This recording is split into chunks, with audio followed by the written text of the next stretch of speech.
The baby shower fell silent when his sister stood up and announced, "That baby will ruin my brother's life." My husband sighed and said, "She's just protective." I picked up a folder and handed it to him. "Then you'll want to see what she's been doing behind your back." His sister's face went pale as he read the first page. I never expected my baby shower to turn into a full-blown disaster. It was supposed to be a celebration, good food, laughter, and people who loved us coming together before my husband, Eric, and I welcomed our first child. Instead, it became the moment everything fell apart. It wasn't just a rude comment. It wasn't just an overprotective sister making a bad joke. It was something deeper, something dangerous, and it all started when Vanessa stood up and said those words in front of everyone. "That baby is going to ruin my brother's life." I don't know if she expected everyone to nod along. Maybe she thought Eric would agree with her, or that I would cry and storm out. But instead, the room went completely silent. People froze mid-bite, glasses stopped halfway to their lips. My best friend had a look of pure shock, and my mother, who had spent weeks planning this shower, stared at Vanessa like she had grown horns. I turned to Eric, waiting for him to say something. He sighed, rubbed his temples, and mumbled, "She's just protective." Protective? That was not protective. That was insane. But I didn't react, not yet. Because I knew something he didn't. I had been waiting for the right moment, and Vanessa had just handed it to me. I reached into my bag, grabbed a folder, and slid it across the table to my husband. "Then you'll want to see what she's been doing behind your back." That's when Vanessa's face went pale. Vanessa and I were never close, but I tried. I really did. She was obsessed with Eric in a way that didn't feel normal for a sibling. She made weird comments all the time. "You don't know him like I do. He's always been the golden child. I just don't want him to settle." Settle. Like I was a downgrade. Like our baby was an anchor. When I got pregnant, she didn't congratulate me. No smile, no hug, nothing. Instead, she looked annoyed. That should have been a red flag. Then, little things started happening. My prenatal appointments kept getting canceled. I'd call to confirm, and they'd say, "Oh, you canceled last week." But I hadn't. My work emails suddenly had weird messages. Coworkers were getting emails from me saying I was considering quitting. Eric's boss hinted that someone had warned him about Eric's impending financial struggles because of the baby. At first, I thought I was imagining things. Pregnancy brain, stress, whatever. But then I started watching. And what I found made my skin crawl. The first solid proof came from my doctor's office. One of the receptionists let it slip. Oh, it was a woman who called to cancel. She said she was you, but I remember thinking she sounded different. I asked for the call logs. Guess what? The number wasn't mine. It was Vanessa's. I needed more. So, I started digging. I got IT at work to trace the weird emails. They weren't from my account. They were from a dummy account made in my name, and when we traced the IP, Vanessa's apartment. Then came the final blow. Eric's boss finally forwarded the voicemail from the concerned party, who had warned them that Eric was about to be financially drained. And there it was. Her voice. So here we were. At my baby shower. Vanessa had made her speech, Eric had brushed it off, and now he was flipping through pages of evidence. The color drained from his face. His hands shook. Then his entire expression changed. He looked at Vanessa, pure rage in his eyes. "Vanessa, what the actual F asterisk is this?" The whole room was dead silent. She tried to play dumb. I don't know what you mean. I didn't let her finish." "You don't know what I mean? You don't recognize the emails you sent to my doctor, pretending to be me? You don't remember making fake appointments and canceling my real ones? You don't recall calling Eric's job and telling them he was about to have a financial disaster on his hands?" Her mouth opened and closed like a fish. "You've been trying to sabotage my pregnancy. You wanted me to lose this baby." Eric's jaw clenched. He was breathing hard, like he was trying not to lose it in front of everyone. "Tell me this isn't true," he said, voice dangerously low. Vanessa's eyes darted around like she was looking for an escape. She tried to switch tactics. "Eric, I was just helping you. You don't understand what you're getting into. This baby is going to—" He slammed his hand on the table. "Hard. Stop talking." She flinched. Vanessa snapped. "SHE stole you from me." She pointed at me like I was the villain. "She ruined everything. We had plans, Eric. We were supposed to travel, to start a business, I stared at her. "What the hell? Vanessa, what are you talking about?" I asked, my voice shaking. Eric's expression darkened. "You thought we had a life together?" Vanessa started crying, actual, ugly sobbing. "I just wanted you to be happy. You were supposed to be great. Not some boring husband with a kid. She's ruining your life. Don't you see that?" Everyone was watching. No one moved. Eric finally spoke. "You're sick." Vanessa lunged forward, grabbing his arm. Eric, please. I did it for you. You can still leave. We can fix this.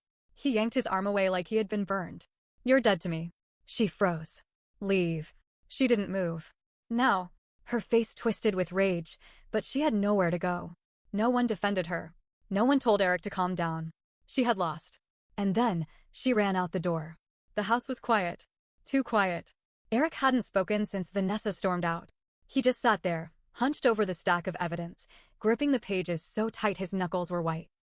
My best friend, Sarah, stood by the kitchen island, arms crossed, mouth pressed into a thin line. My mother was picking up the leftover decorations, muttering under her breath about how some people needed therapy. I didn't know what to say. What could I say?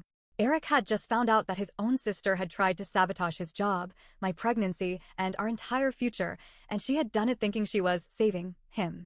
Finally, he broke the silence. She's not done. I turned to him. What do you mean? He looked up, his face blank but his eyes full of something I couldn't place. Fear? Anger? She's not just going to walk away. And deep down, I knew he was right. It started small. The next morning, I woke up to a text from an unknown number. Enjoy it while it lasts. No name, no context. I stared at it for a full minute before showing Eric. He looked at it, sighed, and tossed his phone onto the couch. She's pissed. That afternoon, my mom called. Did you delete your baby registry? No. Well, it's gone. I pulled it up on my phone. She was right. The whole thing had been wiped. Sarah texted me a few hours later. Did you block me on Instagram? I hadn't. But when I checked, my account was gone. Completely deleted. Eric was pacing now. She's trying to make you disappear. And he was right. By the next morning, things escalated. Eric's boss called. Hey man, I hate to ask this, but did you cheat on your wife? Eric nearly dropped his coffee. What? We got an anonymous email with screenshots of some questionable texts. Just wanted to warn you. Eric demanded to see them. And sure enough, someone had photoshopped a fake conversation between him and some random woman, making it look like he had been sneaking around. It was sloppy work, but it didn't matter. The damage was done. Then, the cops showed up. A wellness check. We got a report that a pregnant woman at this address was being abused. I nearly choked. Eric froze. Excuse me? The officers looked uncomfortable. The caller was very concerned. Said you were trapped. That your husband was controlling and dangerous. I couldn't believe it. Vanessa had called the police on my husband. It took half an hour to convince them that everything was fine. When they left, Eric sat down at the kitchen table and put his head in his hands. She's losing it. And then, the final straw. 2 weeks later, I had a routine checkup. I was in the waiting room, flipping through a magazine, when a nurse walked up. Mrs. Carter? Your husband called. He said he'll be here in 5 minutes. I blinked. My husband. Eric wasn't coming. He was at work. The nurse nodded. Yes, he wanted us to wait before taking you back. Said he wanted to be here for the ultrasound. Chills ran down my spine. I need to make a call.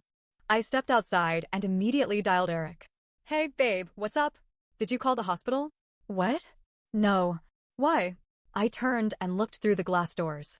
A woman was standing by the front desk, talking to the nurse. Vanessa. She was here. I walked back in, heart pounding. Vanessa. She turned, startled. Then she smiled. Oh! I was just checking in on you. Lies. I glanced at the nurse. What did she tell you? The nurse hesitated. She said she was your emergency contact. I felt like I was going to be sick. Eric's voice was still on the phone in my hand. I put it on speaker. Vanessa, get the hell out of there. Her smile faltered. Eric, you're overreacting. No. I'm done. You tried to cancel her appointments. You tried to get me fired. You called the cops on me. And now you're showing up at her hospital. The nurse was now looking at Vanessa with suspicion. Ma'am, you're not listed as her emergency contact. Vanessa's face turned red. I just wanted to help. The nurse frowned. You need to leave. Vanessa glared at me. You're ruining him. No, I said. You are. She stormed out. The nurse turned to me wide-eyed. Do you want to update your emergency contact? I nodded. Yes. And please, put a note in my file. Do not let her near me again. After Vanessa was kicked out of the hospital, I thought she'd back off. I thought maybe, just maybe, she'd realize she'd lost. But some people? They don't know when to quit. A week later, I woke up to sirens outside our house. I threw the blanket off, my heart racing. Through the window, I saw flashing red and blue lights reflecting off the pavement. Eric was already at the door, opening it before they could knock. Sir, step outside. Two police officers stood there, serious as hell. Eric blinked. What's going on? One officer sighed. We received a report that you've been violating a restraining order. I froze. Restraining order? Eric and I looked at each other. That's not possible, he said. But the officer pulled out a document. A restraining order. Against Eric. Filed by Vanessa. She had claimed Eric was stalking her, threatening her, even standing outside her house at night, watching her windows. She submitted security footage, one officer said. Eric laughed bitterly. That's impossible. I don't go anywhere near her house. But then it hit me. Vanessa had security cameras, which meant she staged it. Eric's hands curled into fists. Where's the footage? The officers hesitated. It's grainy, but she swore it was you. I stepped forward. Did she submit it digitally? Yes. What time was the video taken? The officer checked his notes. 2:47 a.m., last Tuesday. I smiled. We have security cameras too. Want to check? Eric pulled up our own footage from that night. It showed our house. Our bedroom window dark and quiet. At exactly 2:47 a.m., Eric was asleep in bed, with me right next to him. One of the officers exhaled sharply. Well, that's interesting. His partner was already on his radio. Dispatch, we're gonna need to follow up on that report. 5 minutes later, they were gone. And Vanessa? She was about to have a very bad day. The next morning, Eric got a call. From the same officers. Just letting you know, she's been arrested for filing a false police report. I had to sit down. Wait, what? Yeah. Turns out the security footage she provided? It was manipulated. Her own neighbors had Ring cams, and they caught her staging the whole thing. She was outside in a hoodie, pretending to be you. Eric let out a long breath. Jesus. Then the officer added, almost as an afterthought, oh, and one more thing. You might want to check your credit cards. My stomach dropped. Why? Because Vanessa tried to open a loan in your name last week. I ran to my laptop, logged into our bank account, and boom. There it was. An application for a $15,000 personal loan. Filed under Eric's name. Using his social security number. And the bank? They had flagged it as suspicious because the phone number listed was not ours. Eric sat down hard in the chair. She's actually insane. I could feel my pulse in my temples. She had tried to frame him. Tried to get him fired. Tried to turn the police against him. And now? She was trying to ruin us financially. That was it. We were done playing defense. Eric did something I never expected. He called Vanessa's fiancé, Nathan, the poor guy who had been sucked into her nightmare world. Nathan picked up on the second ring. Hey, Eric. Eric didn't waste time. Do you know where Vanessa is right now? Nathan hesitated. No? She said she was out running errands. Eric leaned back. She's in jail. Silence. Then what? Eric calmly explained everything. The fraud. The restraining order scam. The financial mess she tried to create. Nathan listened. Didn't say a word. Then, in the quietest voice, he asked, can you send me proof? Eric sent everything. And a few hours later, Vanessa's entire world started crumbling. By that evening, Nathan had broken off the engagement. Told her parents everything. Filed a restraining order of his own. Vanessa came home to an empty house. Her bags? Packed and waiting on the porch. Her fiancé? Gone. Her family? Done with her. Her credit? Destroyed. And when she tried to text Eric, he blocked her. After weeks of legal battles, Vanessa pleaded guilty to filing a false police report and fraud. She avoided jail time, but she got a criminal record. Thousands in fines. A mandatory psychological evaluation.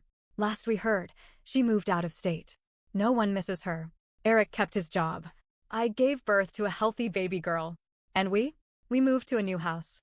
No more Vanessa. No more drama. Just peace. And we have no regrets. Not a single one. For a while, after Vanessa's arrest and her fiancé leaving her, things were quiet. Too quiet. Eric and I tried to move on, focus on the baby, focus on our lives. But we both knew something. She wasn't done. Then, 3 weeks later, we got the text. Vanessa, meet me at Mom and Dad's house. Now. Eric stared at it. His jaw tightened. She wants a final showdown. I hesitated. Maybe we should ignore her. No, he said. If we don't end this now, she'll never stop. And I knew he was right. So we went. We pulled up to Eric's parents' house. Vanessa was already waiting outside, pacing. Her face was pale, her eyes wild. Inside, the whole family was there. Eric's mom, his dad, his brother, a few aunts and uncles. They all knew what had happened. And nobody was on her side anymore. Vanessa stood in the middle of the living room, arms crossed, lips pressed together. The moment we walked in, she let loose. Are you happy? Eric didn't blink. Define happy. You ruined my life. I laughed, sharp and humorless. Oh, you did that all by yourself. She whirled on me. You took my brother from me. You turned him against me. Eric stepped forward. Vanessa, stop. No, you don't get to tell me to stop. Not after what you did. She grabbed her phone, pulled up a bank account statement, and shoved it in Eric's face. Do you see this? Do you see this? I have nothing.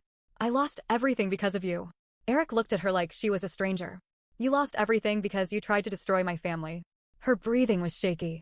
I was trying to protect you. Eric's voice cracked. From what, Vanessa? From my wife? From my kid? She flinched. For the first time, I saw something in her face. Something like doubt. Eric shook his head. You can't control me. You never could. And you sure as hell can't control my family. His mother, who had been silent this entire time, finally spoke. Vanessa, why? Just, why? The whole room was staring at her now. She looked trapped. Her eyes darted around, like she was trying to find an excuse. And then, she broke. Because I was supposed to be the one who took care of him. Silence. Dead silence. She looked at Eric, eyes shining with something between fury and desperation. I was supposed to be the one you needed. Not her. I felt ice crawl up my spine. Eric looked like he had been punched in the gut. Vanessa. I was never your responsibility. She shook her head violently. No, you don't understand. I spent my whole life protecting you. Mom and Dad always put everything on me. I was the one who kept you safe.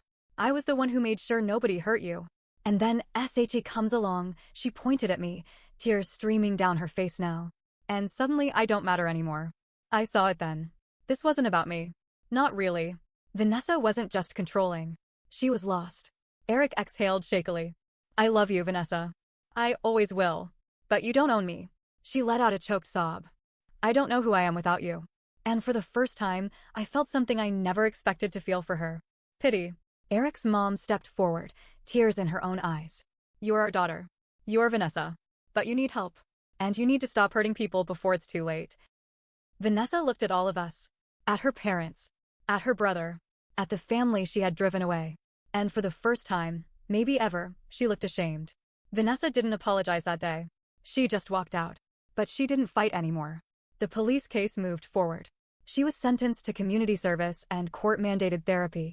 Nathan, the ex-fiancé, never spoke to her again. She moved to another city, cut off contact with almost everyone. And as far as I know, she's still trying to figure out who she is. Eric and I moved to a new house. A new start. Vanessa is no longer in our lives. And for the first time in a long time, we are free. There's no dramatic ending. No perfect closure. Just peace. And after everything, that's all we ever wanted.